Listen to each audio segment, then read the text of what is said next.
Hey friends, what is going on? Okay, so this is your opportunity to ask your questions. This is your opportunity to just or listen or talk about, a herpes diagnosis, talk about disclosure, talk about, I thought this was on backwards, talk about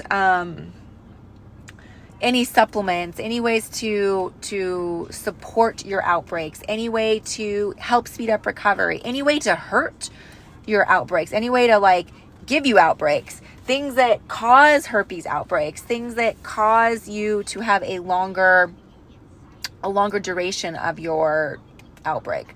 So let's just talk about outbreaks at first. Okay, so what are they? Because that's one of the things that I think happens is so many people understand what herpes is or what a herpes outbreak can look like.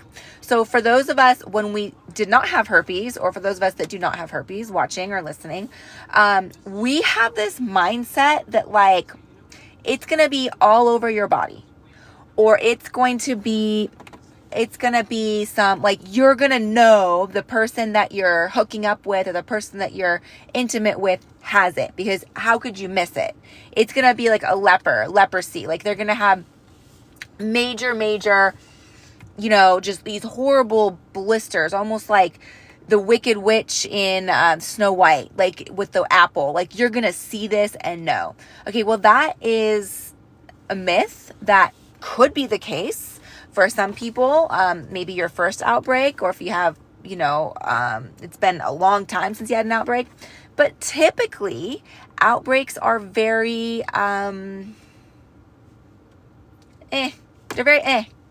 They're very, it could be like one blister. It could be a little cluster of blisters, or it could be a paper cut. It can be something that you're like, I didn't even realize I had that until I took a shower. I didn't realize I had that until I went to the bathroom. I didn't realize I had that until my underwear kind of got caught in there. I didn't realize I had that because it was so small I didn't even feel it.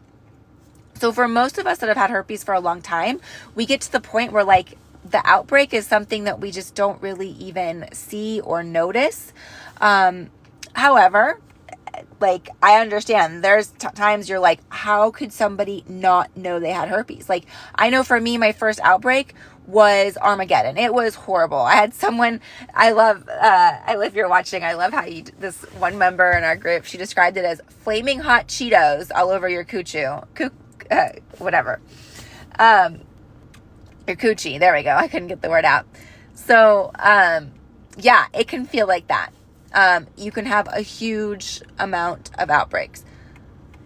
But typically after having herpes for a while, after having your body work with it, or your immune system kind of understand what's happening, your outbreaks seem to kind of go to be kind of boring.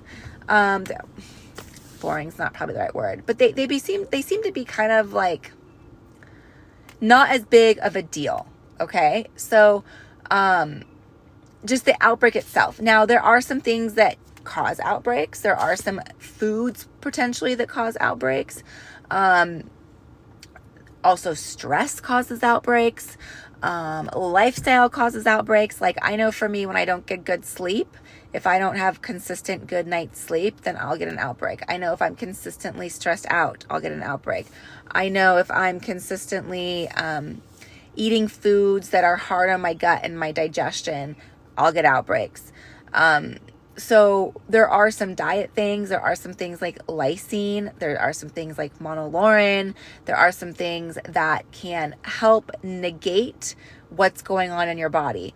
Some things to look at is when we have some other infection or inflammation or something else happening in our body, like maybe you're dealing with a UTI, maybe you're dealing with a yeast infection, maybe you're dealing with a cold, maybe you've got bronchitis, I don't know, maybe you're dealing with something like that. And that can give you, your immune system can be focusing on, just pick one, a UTI, and that gives the HSV virus an opportunity to be like, hey, I'm here. I'm going to have an outbreak. So, you're busy working on something else. Okay. So I'm going to focus on giving you an outbreak. For me personally, when I first feel the tingle or I first feel the outbreak or I first feel the sensation of something happening, I immediately take lysine. I immediately take monolaurin. And because I have a baby who is, again, sleeping right there. But because I have a baby, I'm not taking angiographics right now. But when I am not breastfeeding anymore, I will be taking the angiographics daily as my non-negotiables. Can I talk to you privately? Yeah, absolutely. If you go to lifewithherpes.com, you can join our community and we have calls every week. So, that would be the best way to talk to me. What is sacral herpes? Sacral herpes is just genital herpes. Sacral herpes, genital herpes. Someone says you have no blisters. So you could be asymptomatic, which means you show no symptoms, but you still have herpes.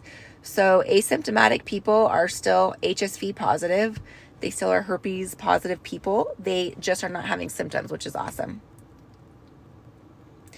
Will it ever show undetected on a test after showing up positive? There are people that have done that. There's people that have just taken so much lysine that it's like negated the test, but you are still going to be HSV positive. Once you have it, you have it. All right, friends. I really appreciate you joining me for like these 10, 15 minutes that I was here. I'm going to go into the vet now. But you all have a great day. If you do want to get a hold of me, my website, Life with Herpes, join our community. It is great. We have people from all over the world. We have calls twice a week.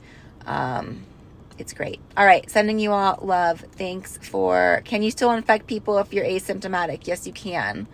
You can still infect people. Not as common, but yes, you can. All right. Bye, friends.